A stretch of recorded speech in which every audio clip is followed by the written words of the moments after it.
Storytime staring back at me. I really can't believe I'm telling everyone this, but I need someone to tell me what to do. I don't know if I should call the police, pretend it never happened, or what. I, 23, female, went on a date and I think it was a nightmare, but I can't really remember. I had never met the guy before, but it was a blind date set up by a girl in one of my classes, so I wasn't completely on guard. What I didn't know was every guard should have been up. We met up at a really nice lounge, hung out and things were fine, until I decided I wanted to order food. He pretty much made me feel like eating anything I didn't cook myself was disgusting and unacceptable. Yeah, it was weird, and a difference of opinion, but it wasn't a major red flag. I decided to skip getting something to eat because I really liked him. He said he was enjoying the date and really wanted to hang out back at his place. I jokingly told him I expected food since I hadn't eaten anything, but he didn't laugh. He had this look in his eyes that made me lose my appetite, and I almost told him I changed my mind. The fear I was feeling must have been all over my face because it was like a switch flipped. He was the guy he had been all night, joking and laughing. If I was smart enough, I would have known that I saw his mask slip. I would have ran. Things got weirder on the way back to his place. We were driving for about 15 minutes when I felt like we were going in circles. I was a little confused about where we even were, and looking back now I think that was the point. When we got inside I felt a little better because his place was really put together and clean. I relaxed a little and he gave me some water while I watched him cook. The next thing I knew, I was waking up on my bedroom floor. I had no idea how I got there and no idea what happened the night before. I felt fine, like I wasn't in any pain, but I was panicking. The first thing I did was call the girl in my class, but her phone was disconnected. I was so nervous and overwhelmed that I got sick to my stomach. I had no idea what I had just thrown up, and I was trying to figure it out when I saw them. 2 contact lenses staring back at me.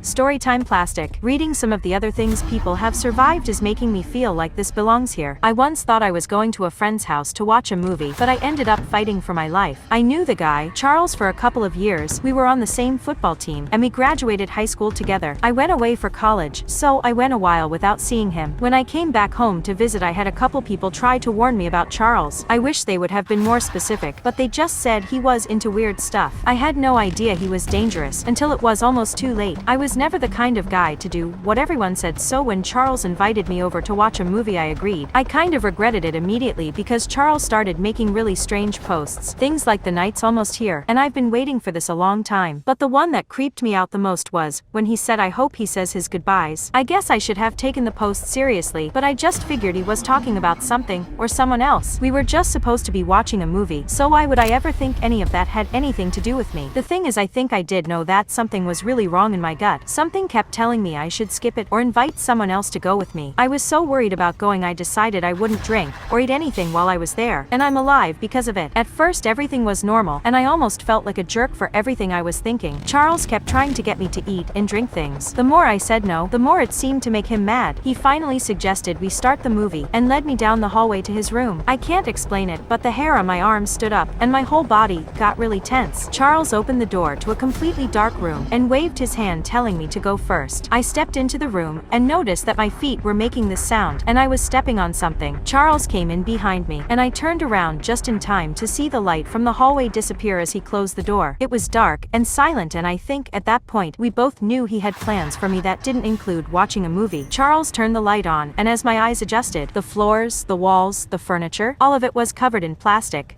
Storytime knob. This is my second year of college, and I'm pretty sick of all these dramatic girls. I've tried for a whole year to make friends, and it never works out. Our relationships are always fine as long as we are doing what they want to do. I thought Carly was different since she always wanted to stay inside and do low-key things. We spent almost 2 months hanging out every day, and it seemed like we were really going to be best friends. But everything just turned into an absolute nightmare. I think the problem started when Carly started talking to other girls. Suddenly she was too busy to do things with me, and she wouldn't answer my phone calls. One time I was watching her through the window and decided to give her a call. I watched in horror as she looked down at her phone, paused for a second, and then hung up. I couldn't believe it, but Carly was being worse than all of the other girls I had tried to be friends with. I finally decided enough was enough, and I invited Carly over so we could talk about everything. I really didn't want things to end on a bad note. When she came over, it almost felt like I was bothering her, and she really didn't want to be there. I tried offering her some water, and she wouldn't take it. She didn't even want to sit down. I just wanted everything to be okay. so I apologized even though I knew I hadn't done anything wrong. That seemed to make it a little better, but then Carly said something I was never prepared to hear. She didn't want to be my friend anymore. I told her that was okay, but I just wanted her to come with me to grab a gift I got for her. She didn't even hesitate and started following me to my room. On my dresser was a really pretty box wrapped up and tied with a bow. Like every single one of my friends before her, she walked right by me, went into the room, and grabbed the box. I closed the door behind her, sat by the door, and listened. They always let out the best screams when they realize there's no doorknob. Storytime. Afraid of what he might do. When I was in college, I had this roommate that scared the crap out of me. Whatever you're thinking, it's worse than that. Right away he was really strange, but nothing that sounded alarm bells. Then I started to notice no matter what time I went to sleep, my roommate went to sleep after me, and no matter how early I woke up, he was already awake. I started going to sleep later and waking up earlier, but it didn't matter. After almost a month of being roommates, I never actually saw him sleep. It started to make me really uncomfortable, because who doesn't sleep? I know it's wrong to look through other people's things, but I was really creeped out and I needed some answers. I started with his desk drawers, and I couldn't find anything, so I went over to his closet, and what I found sent a heavy sinking feeling all through my body. There in the bottom drawer were zip ties, duct tape, and a box that had a padlock on it. I didn't know what to do or what to think, so I basically pretended I never saw it. Then that night my roommate was on his way out when he stopped and said something that made my heart feel like it was trying to escape out of my chest. Without even looking at me, he told me to never look through his things again. I seriously felt like my life was in danger, so the very next day, I put in a request to be moved to a different room. I thought I would just have to wait a couple of weeks and it would all be over, but then it got worse. One night I came back to my room really late and I learned what my roommate was using the zip ties for. Turns out he was zip tying himself to his bed at night because he was afraid of what he might do.